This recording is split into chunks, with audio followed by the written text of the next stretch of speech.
Hare Krishna. Today I wish to speak to you about this book, Bhagavad Gita, as it is. Bhagavad Gita, as you know, is one of the most famous books of philosophy. It is representative of the knowledge of the Vedic culture from ancient India. It is one of the most important books for the whole human race, and Bhagavad Gita is considered to be the essence of all the Vedic scriptures. When we are living in this world, we find there are so many difficulties, so many miseries. Even as we speak now, we see that rain and floods are creating havoc and misery in many parts of India. And that is the nature of this world. In the Bhagavad Gita, Lord Krishna explains that this world is dukkhalayam ashashvatam. It is an abode of misery and is temporary. For those who are seeking permanent relief from the miseries of material existence, those who desire to make their human life successful, those who want to attain spiritual perfection, and to understand what real happiness is, and even to attain immortality, not in this body, but by realizing one's own spiritual nature and identity and function, then this book, Bhagavad Gita, is most essential. As you may be aware, our Vedic scriptures are many. We have the 4 original Vedas. Then we have the Upanishads, we have the Puranas, we have the Itihasas like the Ramayana and the Mahabharata, and we have many other books which are part of the Vedic literature. So the Bhagavad Gita is the one book that can be considered as the essence of all the Vedic literature. The Vedic literatures are so numerous and so difficult to understand and follow that it is not possible for the average person or even an above average person to read, study, understand and apply. And there may appear to be so many contradictions and it will all become very confusing. However, the essence of all these Vedic literatures is to be found in this one book, the Bhagavad Gita. In Bhagavad Gita, we find that the knowledge is presented in the form of a dialogue between Lord Krishna and Arjuna. Arjuna is on the battlefield. He is one of the chief warriors of the Pandava army, and there is a huge war that is about to commence between the Pandavas and the Kauravas. And Arjuna, at the last minute, he changes his mind, because he does not want to fight against his relatives and his worshipable superiors like Bhishma, Dronacharya, Kripacharya, etc. So he tells Krishna that he is putting down his bow, the Gandiva bow, and he will retire. Krishna then teaches Arjuna that it is very important to perform one's duty according to one's nature. To perform one's dharma, especially when it is instructed by none other than Lord Krishna himself, is the perfection of life. By running away from his duties and trying to take shelter of some other process, that will not be good for Arjuna, because his nature will act and it will force him to behave in a certain manner. So it is better for Arjuna to act according to the instructions of Lord Krishna.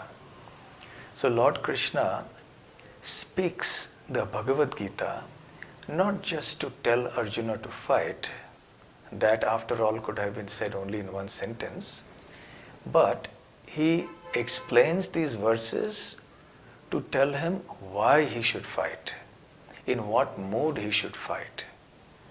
So as a Kshatriya, as a warrior, Arjuna was doing his duty. So Krishna explained to him the proper consciousness or the mentality in which he should perform his dharma. And ultimately, Lord Krishna explains in Bhagavad Gita, Sarva dharman parityajya mam ekam sharanam vraja aham tvam sarva papebhyo mokshayishyami ma shuchaha. He says, O Arjuna, abandon all varieties of dharma and simply surrender unto me. I will deliver you from all sinful reactions. Do not fear. Ma shuchaha. So the Bhagavad Gita is a call to surrender to Lord Krishna. It is not merely meant for just doing work and working hard all day long. We have many different forms of yoga that are described by Lord Krishna in Bhagavad Gita.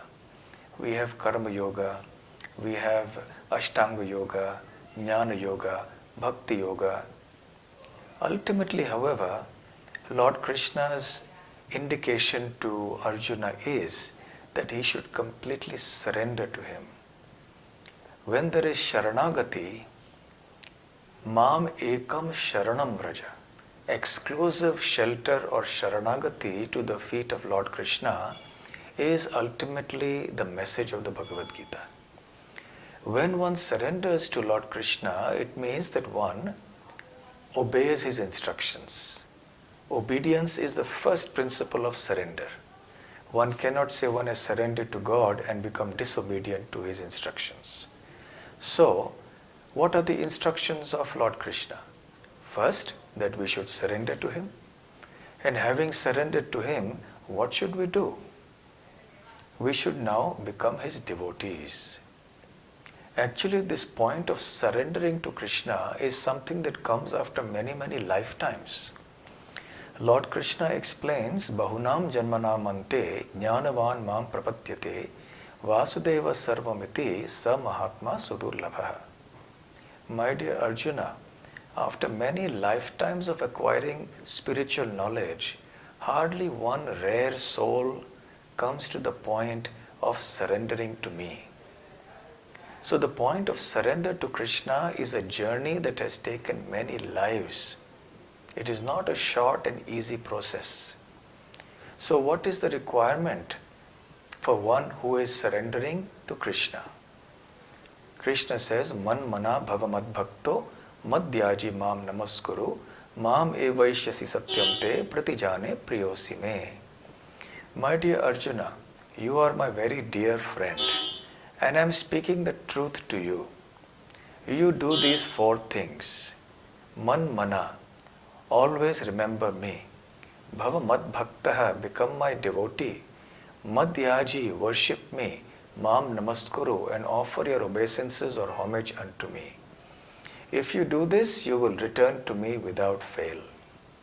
In other words, the principal message of the Bhagavad Gita is that one should surrender to Lord Krishna and to become his pure devotee.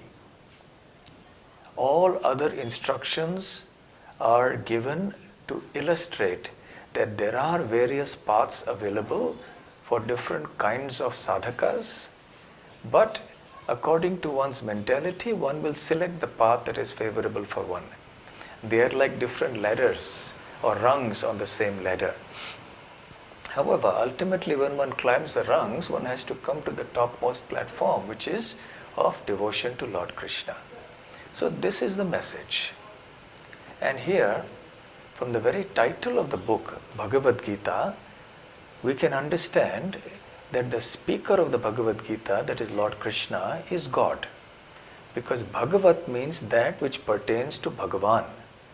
Gita means song. So Bhagavad Gita means the song of God. And since Lord Krishna is the speaker of the Bhagavad Gita, we can understand from the very title that Lord Krishna is God himself. He is Bhagavan.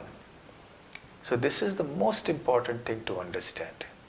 So you can also see here that there is another supplement to the title, which is As It Is. This is the translation and the commentary by His Divine Grace A.C. Bhaktivedanta Swami Srila Prabhupada, who is the founder Acharya of the International Society for Krishna Consciousness, also known as ISKCON. So he has specifically titled this Bhagavad Gita As It Is, for a very clear purpose. And the purpose is this, that there is no shortage of commentators and speakers on the Bhagavad Gita. However, Srila Prabhupada laments that many of these editors, or rather most of them, they misinterpret the very clear and direct statements of Lord Krishna and give it some new meaning, which is not the intended purpose of the speaker, that is Lord Krishna. For example, when Lord Krishna says that one should surrender to me, to him, that is to Krishna, then some commentators will say that actually it is not to Lord Krishna that you should surrender, but it is to the impersonal light within Krishna. But that is not what Krishna is saying. If Lord Krishna wanted us to surrender to the impersonal light within him, he would have said that. But when he says, Sarvadharman parityajya mam ekam sharanam vraja, you surrender to me, he is talking about himself as a person. So the significance of the suffix as it is here is that this is the book which has been presented as it is. The message and the intention of Lord Krishna has not been changed. When we deliver the Lord's message, we must not dilute it or adulterate it. We do not have the right to change God's message. Like a postman will deliver a letter from the sender to the receiver. It is not for the postman to write his own comments on the letter and then deliver it. Now, similarly, the acharyas, like Srila Prabhupada, they take the message of Bhagavad Gita as it is and they present the message as it is. So we may ask, why then is a need for a commentary? The commentary is required because, number one, it is hard for ordinary people to understand the meaning of these shlokas if they do not have the guidance of a qualified teacher. So some explanation is required. However, that explanation must be in line and in tune with, in accordance with the purpose and the intention of the speaker. And the second purpose is that because there are so many other commentaries and misinterpretations of the Bhagavad Gita, it was important for Srila Prabhupada to write these commentaries. And because of this, this book now becomes one of the most valuable additions to the intellectual, religious and spiritual world in the modern day situation. I would urge all of you to please take this book, Bhagavad Gita as it is, of Lord Krishna, but commented upon and translated by His Divine Grace, A.C. Bhaktivedanta Swami Prabhupada. If you were ever stranded on a proverbial desert island, and nowadays we are having this rainfall, many people are stranded in different parts. If ever that were to happen and you needed one book with you, this would be that one book with which you can make your human life perfect. You don't have time, neither do I have time to go through all the literatures.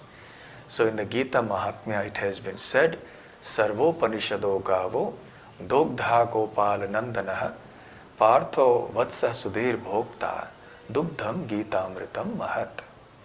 Which means that Bhagavad Gita is the essence of all the Upanishads. And it is like a cow that is giving milk. And Arjuna is the one, like the calf, who is drinking this milk. And Krishna is like the cowherd man who is milking the cow. The cow of the Upanishads. That milk, dugdham gitamritam mahat. So the Bhagavad Gita is like the pure milk that is coming from the essential, from the Upanishads. So, you may not read all the Upanishads, you may not need all the Puranas, Itihasas, etc., etc. But if you read this one book, you will get a very good understanding of the basics of spiritual knowledge with which you can make your life complete and perfect. And especially His Divine Grace has emphasized that we should chant the holy names of Lord Krishna. So my best wishes and greetings to all of you. Thank you very much. Hare Krishna.